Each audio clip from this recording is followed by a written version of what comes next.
Ladies and gentlemen, everything just changed for Tesla stock and really changed for the markets, and hence why Tesla was up near 5% today. Here in this video, I will clearly and concisely tell you what changed today and why this was very much a positive development for markets. In that case, I will share with you what could be coming next for Tesla and or the broader markets. And I'll tell you right from the start of this video, if there was a reason to bounce further from here, it was Jerome Powell today. Jerome Powell was as bullish as he possibly could be, given the uncertainty around the economy and around, tariff inflation pressures. There's one reason specifically why markets took what Powell said today so positively. And I know there was a little bit of give back towards the end of the day today, but still S&P up over 1%, Tesla up almost 5%. That's a good day in my book. The reason is following December 18th, that was the last Fed meeting, summary of economic projections. The Fed was more concerned about inflation. And they lowered their estimates for rate cuts in 2025, all of that. Well, nothing changed today. Even though we got two inflation reports in January and in February that showed inflation's still an issue. What Jerome Powell did today was he said, literally, quote, that the tariff inflation should be transitory, but specifically, Jerome Powell sounded like he's not concerned about inflation. That even if we did see a rise in inflation, that would likely be met with a decline in growth from tariffs. Jerome Powell said that tariffs tend to be a hit on growth and upward pressure on inflation. That some of the economic data right now looks really bad, but we don't know if that's going to translate into the hard data. What he essentially said today, just to kind of give you the bottom line, is we are not going to react to inflation from tariffs unless it were to be broad-based in services that have maybe nothing to do with tariffs. We're just not going to react to that. Whereas if the economy weakens, that is something we would react to. Meaning for Wall Street having these growth concerns, before today, we were uncertain if higher inflation with an economy heading into a recession would actually mean more cuts from the Fed, right? Imagine a scenario where inflation continues to rise, the economy continues to fall closer towards a recession. Who knew if we would get rate cuts in that situation? Would the Fed be more concerned about inflation or protecting the economy? The Fed made it clear today they are more concerned with avoiding a recession than inflation. Now, obviously, if we had like a crazy, rise in inflation that was like 2022, the Fed would react to that. Like the Fed, we should use some common sense here.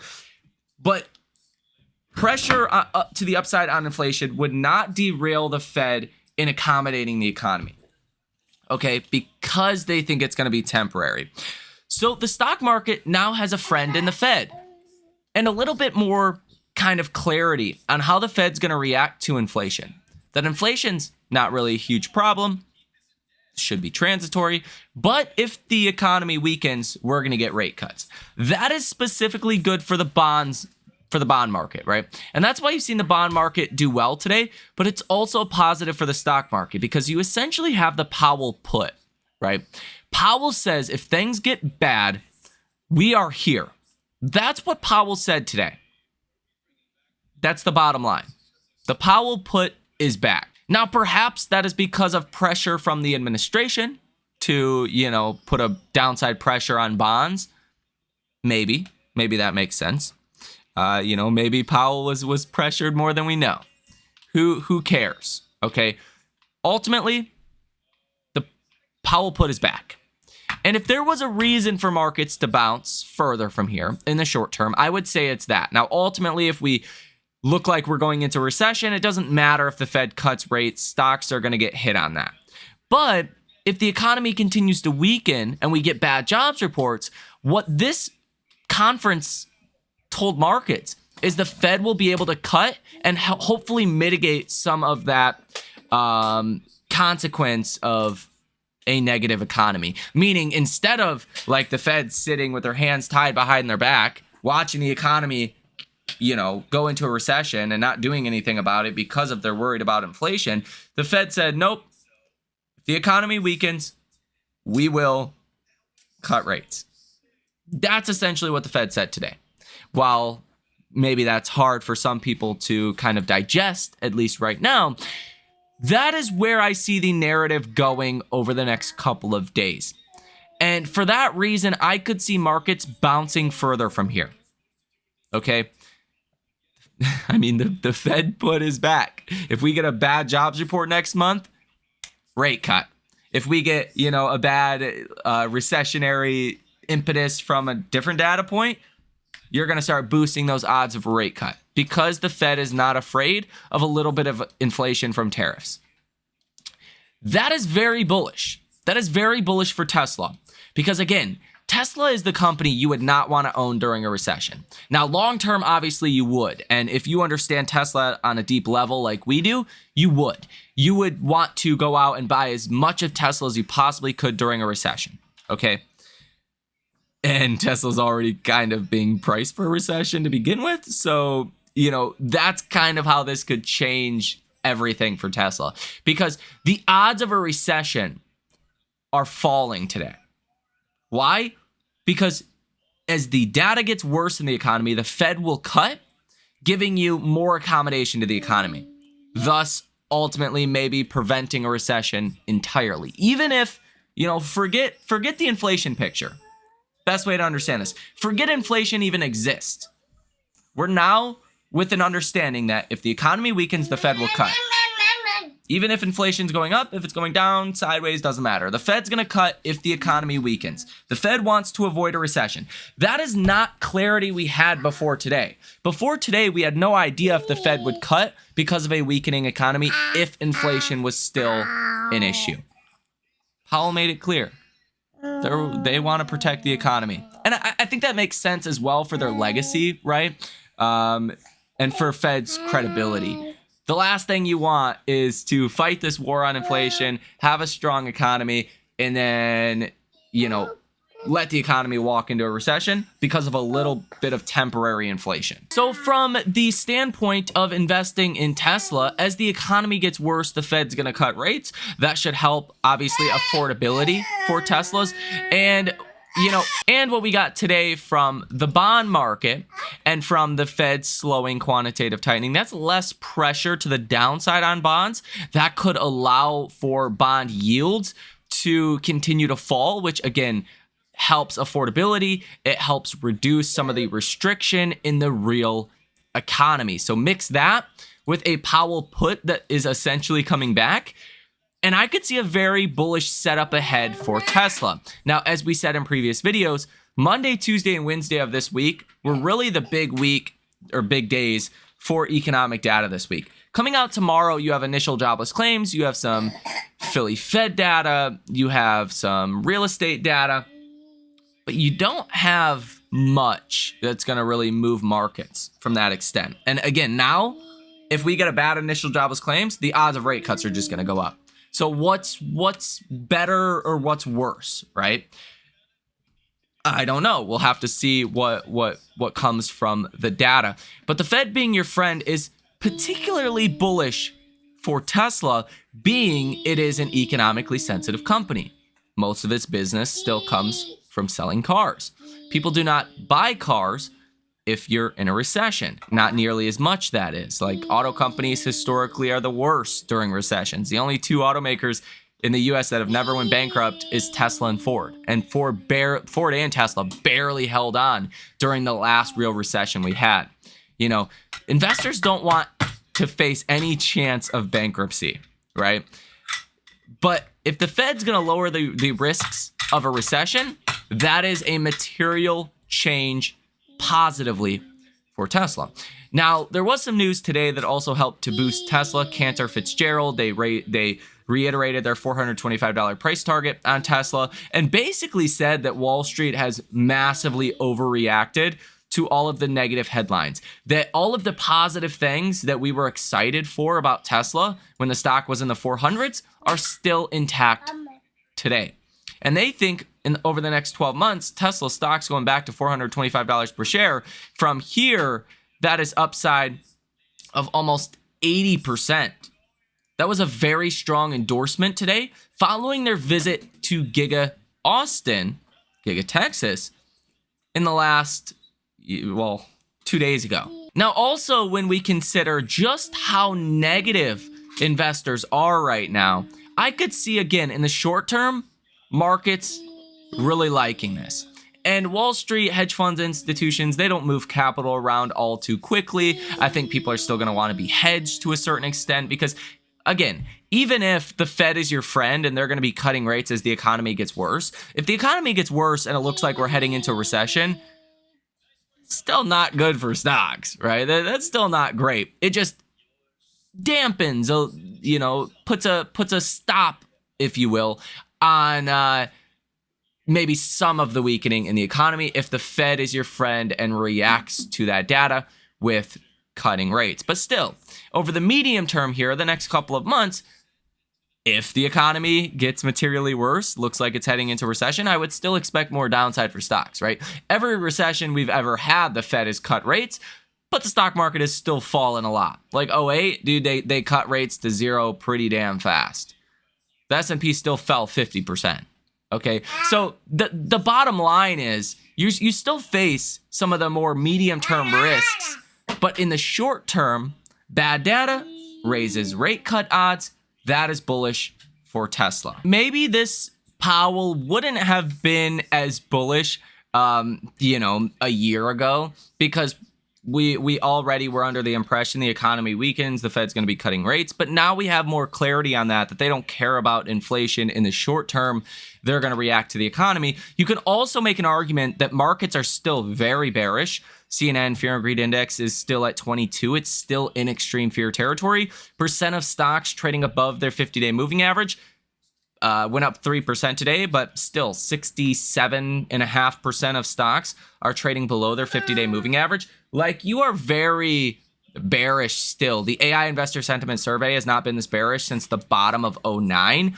I could see a scenario where Wall Street gets pretty bullish about this Fed meeting. The Powell put is essentially back, and it's going to benefit the stocks that benefit the most from a Powell put. That is something like Tesla. And I think the buy the dip mentality could start to come back, at least in the short term, and especially for stocks that were oversold for no reason, like Tesla, for an example, could come back the most. Now, in fact, this is the longest period of time Tesla has ever been oversold or below 30. Today, you're sitting with an RSI of 34 following today's 5% rally, but it was about a month Tesla was oversold. A little bit over a month. You've never been oversold that long, and you tend to get aggressive rallies when you're this oversold. Like really aggressive rallies, like 20 to 50% rallies. Could that happen again? It could, because I do think the markets have really overreacted to the negative headlines. Again, the whole January EV sales in Europe were down 50% or 45%. That was a 9,000 vehicle difference, okay? Right? We had delivered 18,000 vehicles in Europe in January of 2024, and this January we delivered 9,000 vehicles. Tesla has lost hundreds and hundreds and hundreds of billions of dollars in market cap value. For that, some of the negative headlines are far overblown, and even just recently, yesterday, we had the best week of insurance registration numbers out of China for this year. I think at this point, if we get another good headline or two, Tesla could rally another 20% from here. Now, is this the ultimate bottom? Again, depends. Do we go into a recession or not? I couldn't tell you that definitively. I still think there's probably a 50% chance of a recession. Maybe the Fed brings that down a little bit if they're willing to accommodate and, cut if the economy gets worse. Maybe that probability is now 40%. But I don't think this is the moment you want to go all in on Tesla, but I do think it's the moment you want to have as much exposure as you're comfortable with, okay? What that means is if Tesla rallies back to 400 from here and you have 5 shares and you're not happy with that, then you should probably get to a position where you'd be happy with that, right? If Tesla, if you're all in on Tesla right now and Tesla fell to 100, during, let's say, a recession, and you wouldn't be happy with that, you should probably have some kind of protection on that position, okay? I think this is a moment where you want to be comfortable with what you have. And I think that's the best way to put it. Understand that Tesla can rally from here and probably will rally from here. I see there's a much greater chance of a rally than a fall at this point in the short term. But medium term, that's anyone's guess. Because the Fed, yeah, rate cuts are good, but recession or not, that's still a problem. Now, if you were to rally 15% from here, that's going to put you back to about 272. That is currently where your 20-day moving average is, just to show you how oversold Tesla is. Now, if you get back to your 200-day moving average, which is roughly where the SPY found resistance today, that would be an 18.5% rally and put you back to about $283. Something in that range is potentially possible. But I do think ultimately what could be the big winner, the big takeaway winner from today, could be the bonds, just because the end, almost essentially the end of quantitative tightening, it's reduced down to only $5 billion a month now. That could definitely be a big winner, and technicals suggest that you could continue to rally on the bonds. Interest rates falling historically has been positive for Tesla, and I would say that also kind of adds to the bull thesis that you could make for Tesla. You can also say that ever since that day when Tesla dropped 15.5%, that was the highest day of volume you've seen in many months, right? Going back to October, early October, when Tesla rallied 15%, then 3%, then 8%, 9%, right? Back-to-back big rallies. That was the highest volume you've seen since then. Maybe you had that bearish volume flush out, and now you're just kind of trading sideways. If you get another volume spike on a good day, that could send you up dramatically. And I mean, really all it takes is one headline, one rebuke of demand slowing down from Tesla, and you're going to be off to the races again for Tesla. So especially if you're short right now, you want to be very, very careful. I don't think this is the time to be short in Tesla. Again, recession or not is kind of the main question that you should have. If you think we're going into recession, Tesla's going to fall further. If we don't go into a recession or you don't think so, then 236, my friends, you're going to regret not buying at this price if we don't have a recession. That's my thoughts. That's my opinion. I do think Powell today kind of changed everything for Powell, for Tesla and for even the broader markets, because the Fed is back. The Fed is your friend. So let me know what you guys think about this down below in the comment section. Have a fantastic rest of the day, and I will see you in the next one.